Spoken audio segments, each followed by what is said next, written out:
میں سمجھتا ہوں کہ بہت سے میرے کولیگ دوست ایسے بھی ہیں جو کہ کامیابی یا اپنی مبارک دنوں میں کانگریچولیشنز والے دنوں میں روتے ہیں، ان کے والدین زندہ نہیں ہیں، وہ ان کو یاد کرتے ہیں۔ تو آپ کی خوشی تبھی ڈبل اور 4 گنا 10 گنا ہوتی ہے جب آپ کے والدین خوش ہوں، ان کو دیکھیں آپ۔ میں جب بھی پریشان ہوتا ہوں اپنی ماں اور اپنے والد کی قبر پہ جاتا ہوں، اور میں جب بھی خوش ہوتا ہوں اپنی ماں اور اپنے والد کی قبر پہ جاتا ہوں۔ میں اپنی ہر بات جا کے اپنے والدین سے شیئر کرتا ہوں، ہر بات، اپنی ہر بات۔ یہ مرتے نہیں ہیں، یہ نگاہوں سے اوجھل ہو جاتے ہیں۔ واہ واہ واہ واہ!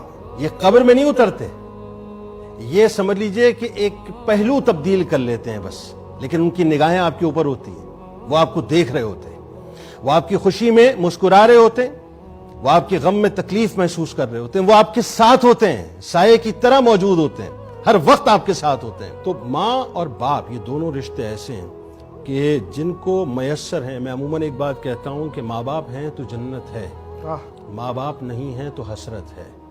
ہمارے ہاں نارملی ہوتا پتہ ہے کیا ہے، لوگ ماں کے بارے میں تو بہت کچھ کہتے ہیں، اور ظاہر ہے کہنا بھی چاہیے، کیونکہ اللہ تبارک و تعالیٰ نے ماں کے پیروں تلے جنت رکھ دی ہے۔ لیکن یہ ذہن میں رکھیے گا کہ اس کا ڈور اوپنر باپ ہے، کیا بات ہے اس کو جنت کا وسطی دروازہ بتلایا ہے۔ اگر یہ ڈور کھلے گا نہیں تو جنت میں داخلہ نہیں ملے گا، اللہ اکبر، داخلہ نہیں ملے گا۔ اس جنت میں داخلہ چاہیے نا تو پہلے باپ کو راضی کرنا پڑے گا۔ اسی لیے کہ باپ جو ہے نا وہ بنیادی طور پر، کبھی سوچئے گا، وہ صاحبان کی طرح ہوتا ہے جو دنیا کی ساری دھوپ کو، تپش کو اپنے اوپر برداشت کرتا ہے، لیکن اپنے سائے کے اندر اپنی اولادوں کو ہمیشہ خوش رکھتا ہے۔ کسی نے کہا تھا نا کہ عزیز تر رکھتا ہے مجھے وہ رگے جاں سے، عزیز تر مجھے رکھتا ہے وہ رگے جاں سے، یہ بات سچ ہے میرا باپ کم نہیں ماں سے۔ وہ ماں کے کہنے پہ کچھ روب مجھ پہ رکھتا ہے، یہی ہے وجہ مجھے چومتے جھجکتا ہے۔ وہ آشنا میرے ہر کرب سے رہے ہر دم، جو کھل کے رو نہیں پاتا مگر سے سکتا ہے۔ جڑی ہے اس کی ہر ایک ہاں فقط میری ہاں سے، یہ بات سچ ہے میرا باپ کم نہیں ماں سے۔ ہر ایک درد وہ چپ چاپ خود پہ سہتا ہے، تمام عمر وہ اپنوں سے کٹ کے رہتا ہے۔ وہ لوٹتا ہے کہیں رات دیر کو دن بھر، وجود اس کا پسینے میں ڈھل کے بہتا ہے۔ گلے ہیں پھر بھی مجھے ایسے چاک داماں سے، یہ بات سچ ہے میرا باپ کم نہیں ماں سے۔ پرانا سوٹ پہنتا ہے کم وہ کھاتا ہے، مگر کھلونے میرے سب خرید لاتا ہے۔ وہ مجھ کو سوئے ہوئے دیکھتا ہے جی بھر کے، نہ جانے سوچ کے کیا کیا وہ مسکراتا ہے۔ میرے بغیر ہیں سب خواب اس کے ویراں سے، یہ بات سچ ہے میرا باپ کم نہیں ماں سے۔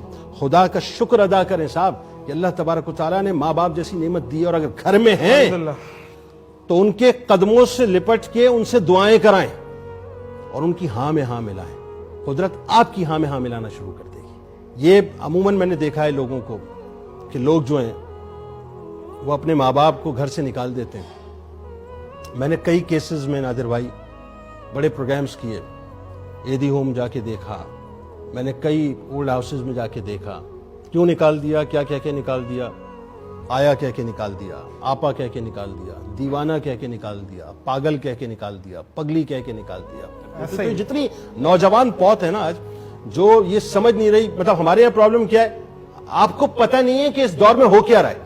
ارے ان کو نہیں پتا، ان کو نہیں پتا، آپ کو پتہ نہیں ہے کہ اس دور میں چلا کیسے جاتا ہے۔ ارے جس نے تمہیں پہلا قدم اپنے قدموں پر رکھ کر چلنا سکھایا، تم اس کو بتلاؤ گے کہ تمہیں کیسے چلنا ہے، یا تمہیں کیسے نہیں چلنا، یا تمہیں چلنا نہیں آتا۔ یعنی تمہاری زبان جو کہ 2 گز کی زبان تمہارے دانتوں کے نیچے دبی ہوئی ہے، اس پہ کنٹرول نہیں ہے تمہیں، کہ تم یہ کہتے ہو اپنے ماں باپ سے کہ آپ کو بولنا نہیں آتا، آپ کو بات نہیں کرنا آتی۔ جنہوں نے پہلا لفظ بار بار بار بار تمہاری سماعتوں میں گھول کے تمہیں اللہ بولنا سکھایا، تم ان کو بتلاؤ گے کہ ان کو بولنا نہیں آتا۔ وہ نہ بولیں تو بھی خیر ہے، وہ بولیں تو بھی خیر ہے، وہ ماں باپ ہیں۔ ماں باپ کے سامنے اولاد کا کام صرف یہ ہونا چاہیے کہ اپنے سر کو جھکا کر رکھے، دوسری کوئی بات نہیں ہے۔ میں دعوے سے کہہ رہا ہوں یہ بات، جس نے اپنے ماں باپ کے آگے اپنے سر کو جھکا لیا، دنیا اس کے آگے سر جھکاتی ہے۔